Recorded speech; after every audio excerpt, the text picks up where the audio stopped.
Hello बच्चों, नमस्कार। स्वागत है आपका अपने परिवार अंकित एजुकेशन अड्डा पर। आज हम बात करने वाले हैं आपके RRB NTPC, RRB group D और आरपीएफ के कुछ महत्वपूर्ण प्रश्नों के बारे में।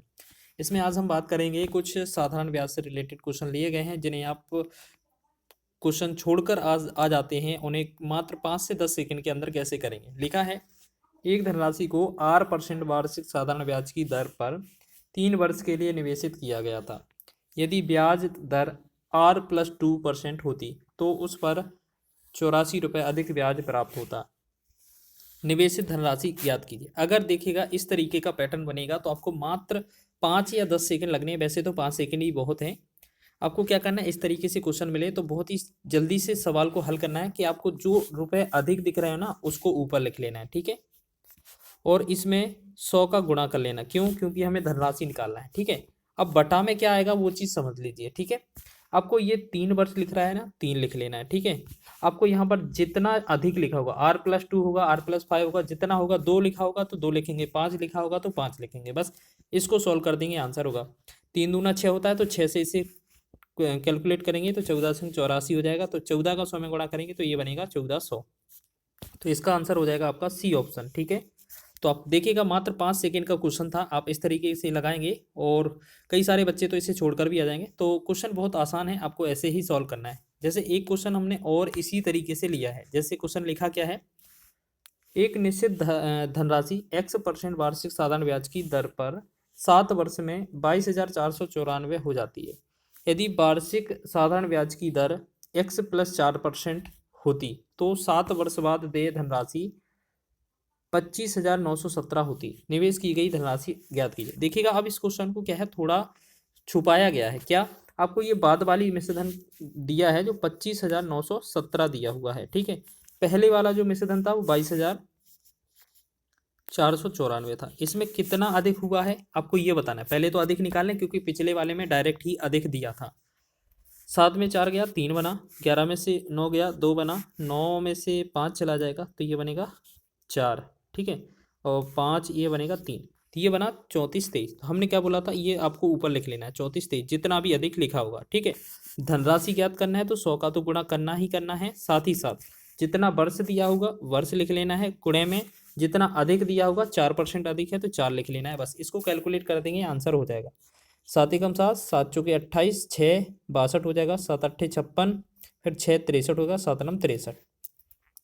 4 एकम 4, 4 से 25 चौके 100। अब 25 का गुणा करेंगे 489 में, और इसे हम कैलकुलेट कर रहे होंगे तो हमारा आंसर आ जाएगा 12225, यानी कि 12,225 जो होगा इसका राइट आंसर हो जाएगा ऑप्शन नंबर बी। तो इस तरीके से शॉर्ट ट्रिक के माध्यम से ये क्वेश्चन भी आप आसानी से लगा लोगे, ठीक है। क्वेश्चन बहुत अच्छा है और कई सारे बच्चे इसे छोड़कर भी आते हैं, तो आपको शॉर्ट ट्रिक के माध्यम से लगा लेना है। एक निश्चित राशि को 12% की वार्षिक साधारण ब्याज की दर से निवेश करने पर 5 वर्षों के बाद 19,200 रुपये का ब्याज प्राप्त होता है। निवेश की गई राशि ज्ञात कीजिए। देखिएगा, क्वेश्चन में आपको एक चीज़ याद रखना, कभी भी कि जो SI होता है वो हमेशा RT का गुणा परसेंट के बराबर होता है, यानी कि RT परसेंट के बराबर होता है।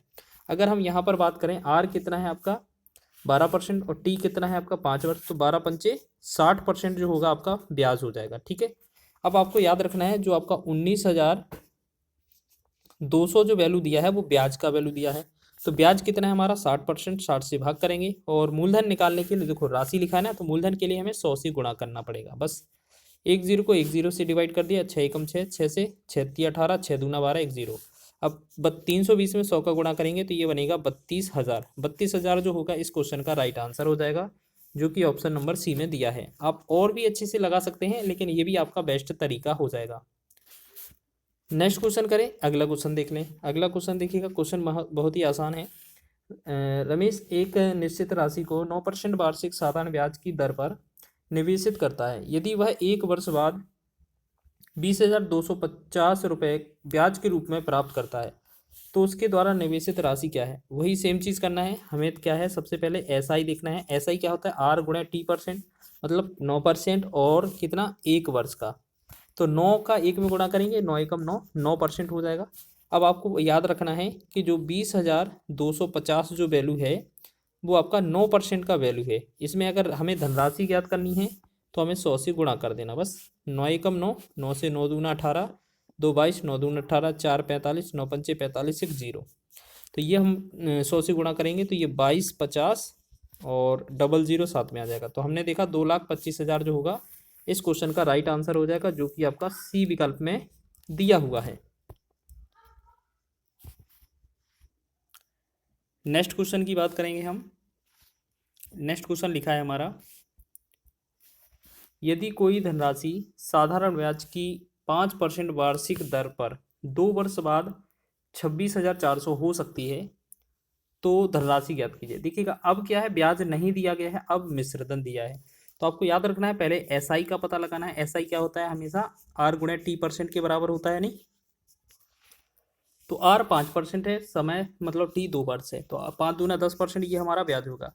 लेकिन अगर हमें मिश्रधन दिया है तो हमें मिश्रधन से भाग करना पड़ेगा। तो मिश्रधन के लिए हम क्या करते हैं, जो हमारा 100 होता है 100 में प्लस कर देते हैं ब्याज। तो ब्याज का जो परसेंट है 100 में ऐसे कर लेते हैं 100 plus SI, 100 plus SI, SI कितना है 10%, तो ये बन जाएगा 110%। ठीक है। अब हमें क्वेश्चन में दिया था 26,400, 26,400 क्या दिया था हमारा, मिश्रधन दिया था। तो 110 का ये वैल्यू दिया था, गुणा में लगा देंगे 100, जिससे हमारा मूलधन निकल आएगा। मूल राशि ही तो पूछा है हमसे।